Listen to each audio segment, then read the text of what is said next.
Salom hammaga hurmatli o'quvchilar. Demak, bugun biz sizlar bilan oksidlanish daraja, ya'ni oksidlanish, qaytarilish jarayonlari haqida gaplashamiz. Oksidlanish va qaytarilish jarayoni. Undan oldin bilishimiz kerak oksidlanish daraja degan tushunchani, ya'ni elektron nechta berilgani yoki olinganligini ko'rsatadigan son. Demak, bizda oksidlanish daraja ikki xil ishora bilan belgilanadi: plus va minus. Agar elektron berayotgan bo'lsak, ya'ni qaysi element elektron bersa, plus oksidlanish darajani, agar olsa, minus oksidlanish darajani oladi. Misol uchun, misning ikkita elektron berishi mis 2 plus ioniga aylanishiga olib keladi. Ya'ni ikkita elektron berish va 2 plus oksidlanish darajani olish degan. Xo'p, kislorod ikkita elektron o'ziga biriktirib olishi. Kislorod 2 minus oksidlanish darajasiga kislorod 2 minus oksidlanish darajasini olishiga sabab bo'ladi. Ya'ni ikkita elektron olyapti, bu degani 2 minus oksidlanish daraja degani. Xo'p, shu yerga tushundinglar. Agar elektron bersa musbat, elektron olsa manfiy. Demak, elektron berish jarayoni bizda oksidlanish jarayoni deyiladi. Qanaqa jarayon ekan? Oksidlanish. Agar elektron olsak, qaytarilish jarayoni. Xo'p, undan oldin biz oksidlanish darajalari haqida gaplashib olishimiz kerak. Oddiy moddalarda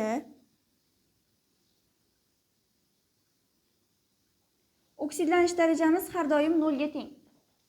Ya'ni, любой oddiy moddani oksidlanish darajasini olmoqchi bo'lsak, 0 deb olamiz. Misol uchun, mis hozir hech nima bilan birikmagan holatida 0 ga teng. Oksidlanish darajasi, ya'ni elektron olmagan ham, bermagan ham. Xo'p, metallarimizda valentligi va musbat oksidlanish darajani oladi. Ya'ni mis 2 oksidida mis 2 valentligimi? Bu degani oksidlanish darajasi 2 plus degani. Xo'p, bu qayerdan kelyapti? Mis kislorod bilan birikkanda elektronlari misning elektronlari kislorod tomonga qarab siljigan bo'ladi. Nega? Chunki kislorodning elektromanfiyligi misga nisbatan yuqori. Shuni hisobiga u o'ziga elektron tortib oladi, mis elektronni beradi. Demak, bu shuni hisobiga musbat, bu manfiy oksidlanish darajani oladi. Elektromanfiylik mavzusida ham aytilgan, metall massalari elektromanfiyligi metallarga nisbatan yuqoriroq bo'ladi. Shuni hisobiga metallarimiz har doim musbat oksidlanish darajani oladi. Metall massalarda xuddi shunaqa valentligi faqat manfiy oksidlanish darajani oladi. Kislorodni oksidlanish darajasi peroksidlarda -1. Sababi ikkita kislorod bir-biri bilan birikadimi? Peroksidlarda, misol uchun vodorod peroksidi. Bu kislorodning nechta elektron olyapti? Qayerdan olyapti ikkinchisi? Bitta. Chunki ikkinchisi yana bitta kislorod bilan birikkan. Bular elektronni hech qayerga siljimaydi. O'rtada turadi. Demak, bu bitta vodoroddan, bunisi ham bitta vodoroddan olyapti. Har bitta kislorodimiz -1 oksidlanish darajani beradi. Xo'p, ftor har doim manfiy oksidlanish darajani oladi. Sababi elektromanfiyligi 4. Kislorodning ftor bilan birikmasida kislorod 2 plus oksidlanish darajani oladi. Chunki kislorodning elektromanfiyligidan ftorning elektromanfiyligi kichkinaroq. Demak, ftor 4 bu 3,5. Bular -1, kislorod plus 2. Kislorod faqat bitta ftor bilan birikmasida plus oksidlanish darajani namoyon qila oladi. Kim tushunmadi shu joygacha? Ferus. Malika. Tushundingizmi? Aniq. Sizlar tushundinglarmi? Xo'p. Vodorodning ham oksidlanish darajasi har doim musbat. Menimcha hech narsa qolmadi. Demak, nechta elektron bergan yoki olganligiga qarab belgilar ekanmiz. Endi oksidlanish va qaytarilish jarayonlariga qaytamiz. Misol uchun, mis 0 holatidan mis 2 plus holatiga o'tayotganda jarayon qanaqa bo'ladi? Qanaqa jarayon? Oksidlanish, chunki elektron beryapmiz ikkita. Demak, bizda oksidlanish jarayonida qaytaruvchi ishtirok etadi.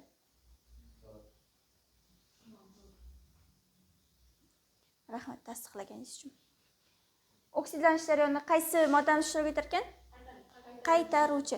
Qaytaruvchi bilan oksidlovchi bizda reaksiyani chap tomonida bo'ladi har doim. Ya'ni misol uchun mis plus nitrat kislota, to'g'rimi? Mis nitrat NO2 va O2. Xo'p, mis 0 dan o'tyapti nechiga? Plus 2 ga. Xo'p, vodorod bizda o'zgarmaydi, chunki valentligi hech qachon o'zgarmaydi vodorodda, plus bo'lib qolaveradi. Mana. Voy. Suv. Uzr. Suv hosil bo'ladi. Plus bo'lib qolaveradi. Demak, vodorod yozishimiz shart emas, bizda o'zgaradi основной azot. Plus 5 ga va plus 4 ga. Demak, misni 0 holatidan mis 2 plus holatiga o'tishi qaysi jarayon edi? Oksidlanish va bunda nima ishtirok etyapti? Qaytaruvchi. Demak, menda qaytaruvchi qaysi element ekan? Mis. Xo'p, azot plus 5 holatidan plus 4 holatiga o'tyapti. Bu moddaning ichida. Adashib ketaylik. Mana shu azotni men olib keldim bu yerga. Faqat o'zini olib keldim. Qolgani shart emas. Demak, bu qanaqa jarayon? Qaytarilish jarayoni. Azot manda oksidlovchi. Demak, sizlarga shunaqa savol beriladi. Xo'p, mis bilan nitrat kislotaning reaksiyasida 20 gram qaytaruvchi va 30 gram oksidlovchi ishtirok etdi. Ikkala moddaning massasi berilganda molar kichkinasi bo'yicha hisoblaysizlar reaksiyani. Proporsiya qilib, misol uchun qancha suv hosil bo'ldi yoki qancha tuz hosil bo'ldi degan bo'lsa. Demak, 30 gram oksidlovchi bu qaysi modda? Reaksiyada.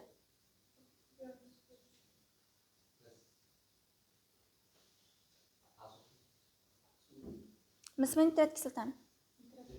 Nitrat kislota sababi qaytarilish jarayoni mana qaysi elementlar orasida boryapti? Azot orasida. Demak, azotni qaysi bir oksidlovchi edi?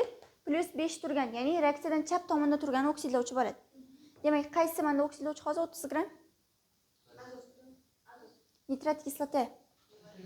Hammasi birga oksidlovchi deyiladi. Men element bilan hisoblagan bilan. Xo'p, qaytaruvchimiz mis. Bu 20 gram.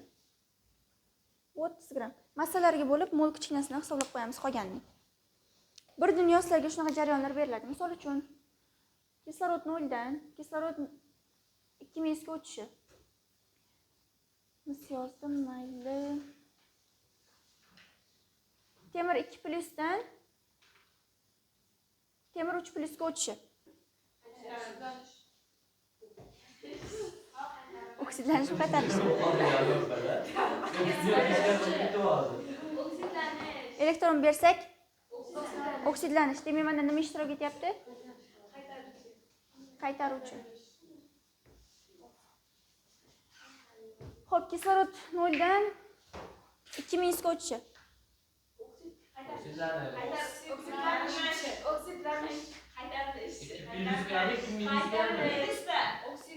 Og'ziga qo'yamiz. Xo'p, elektron beryapmizmi, olyapmizmi? Beryapti o'xshaydi-ku. Olyapti, olsa qaytarilish jarayoni. Demak, mana bu kislorod bizda nima bo'ladi?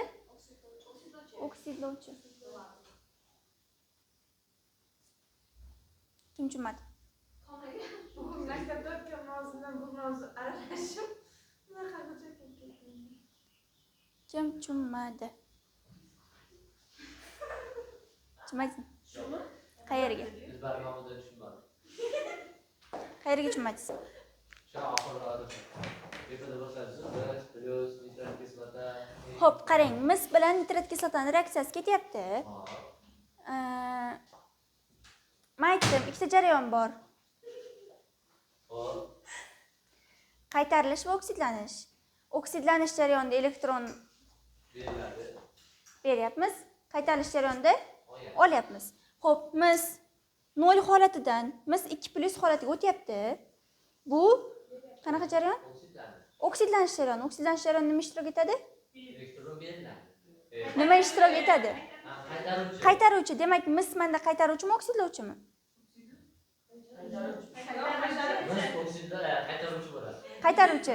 Endi azot +5 dan +4 ga o'tyapti, to'g'rimi? Elektron beryaptimi, olyaptimi? Beryapti. Olyapti. Plus 5 dan plus 4 ga o'tyapti. Ha, uni qaytar. Olyapti.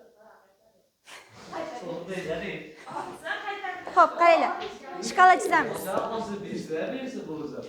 O da dersler bulacak.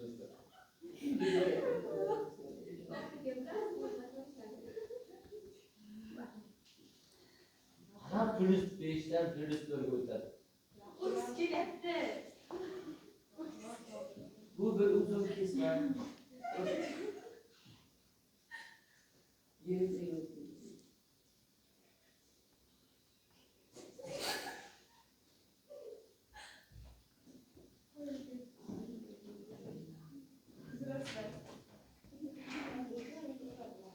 Mana.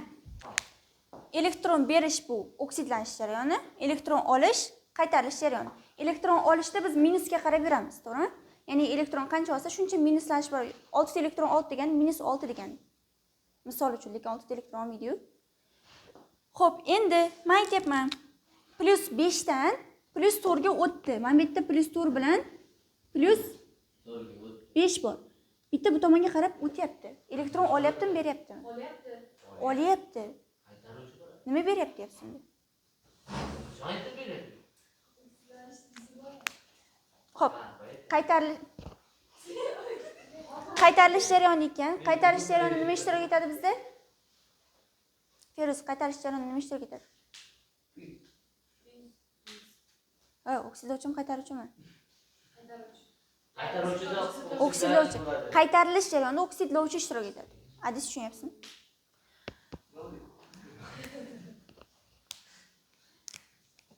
Maradim. Ha, azot plus 5 dan plus 4 ga o'tdi, elektron berdi bitta, oldi. Elektron oldi bitta. Va jarayon qayerga yozdim? Bu azot plus 5. Mana, jarayon qaytarilish jarayoni bo'ldi. Shunda chap tomonda turgan elementlarda bo'larmidi oksidlovchi bilan qaytaruvchi? Reaksiyaga kirishayotganlarda, demak, menda azot plus 5 ham oksidlovchi bo'ladimi? Azot plus 5 qaysi moddaning ichida? Nitrat kislota. Demak, nitrat kislota bizda oksidlovchi. O'z nazariyada ham aytiladi, nitrat kislota bu kuchli oksidlovchi deb. Kim tushunmadi?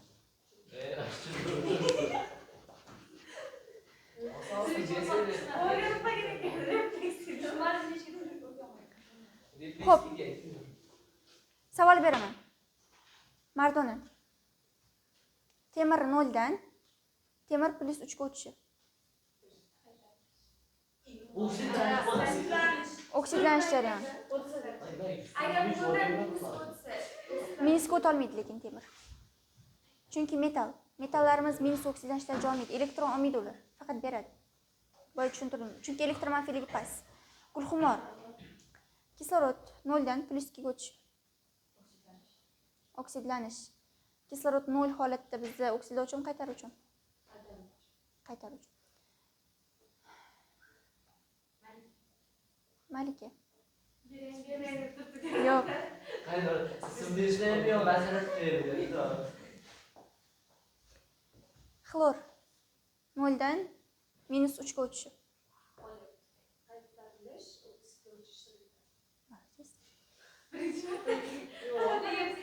O'tgan safar ham birinchi marta dedim. Xo'p, Mazina. Brom 0 dan, yo'q, plus 5 dan plus 7 ga o'tishi.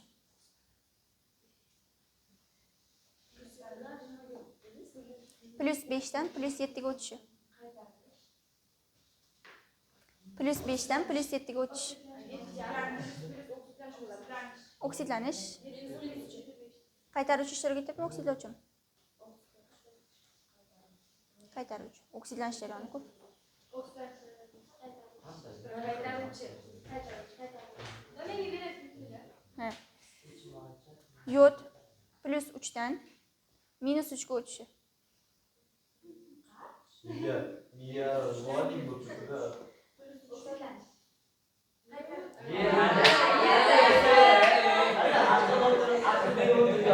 Plus 3 dan minus 3 ga o'tishi. Qaytarilish. Nima ishtirok etadi? Komil. Sizga litiy 0 dan plus 1 ga o'tishi. Oksidlanish bo'ladi. Qaytaruvchi ishtirok etadi. Xo'p. Oltin gugurt -2 dan +6 ga o'tishi. Oksidlanish bo'ladi, qaytarilish ishlaydi. -2dan -6ga deyapti. Xo'p, -2 dan Nechta elektron beryapti? Oksidlanish. Nechta elektron beryapti? Qaytarilish bo'ladi. 4 Sanashni bilmaysizmi? 8 bo'lar ekan, ha, to'g'risi. Qarang, -2 dan +6 gacha yuryapti, to'g'rimi? Ha. Qo'shasiz. Chunki men bu yerda 2 tani o'yin bor. 0 gacha. Muhammad Umar. Sizga yo'q ekan.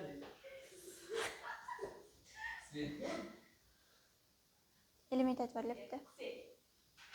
Azot -3 dan +5 ga o'tish. Nechta elektron beryapti? Azot -3 holatda qaytaruvchimi, oksidlovchimi? Ana, qaysi chalib oldik?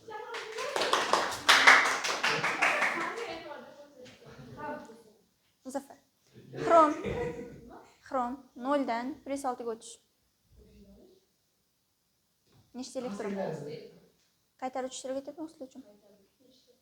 Ferus. Bon. Yo'q. Selen. -2 dan +4 ga o'tishi.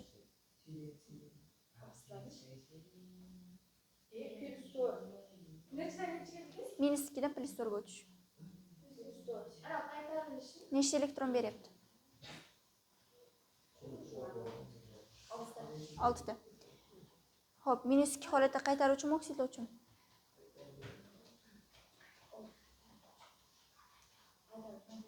Qaytaruvchi. Xo'p. Sizga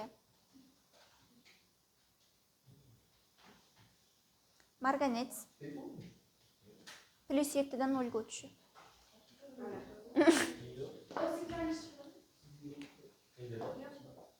Tushuntiring. +7 dan 0 ga o'tish. Qarang, mana shkalaga qarang.